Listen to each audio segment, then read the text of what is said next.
Welcome to Guide Guru. We hope this video helps. You start by confirming prerequisites. Vscode updated, Git configured, and you signed into GitHub. Once done, install the GitHub Copilot extension and enable Agent Mode in extension settings. You will then open your project folder and make sure the repo is initialized with a branch checked out. This gets you ready to run agents without wasting time on trivial installs. It connects Vscode to your account and prepares the workspace for interactive agents to operate. You now configure the agent. Pick a template or author a custom persona and explicit task prompt. Next, grant the agent the minimum repo and workspace permissions it requests and set any secrets or API keys in the secure store.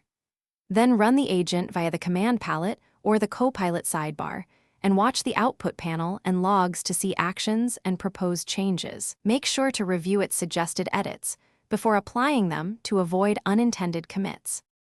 You finish by reviewing the agent's proposed edits, accepting or rejecting hunks, and committing with a clear message. Once done, refine the agent prompt or tweak its permissions and memory settings to improve future runs. If something goes wrong, check the Copilot agent logs and the Vscode output channel.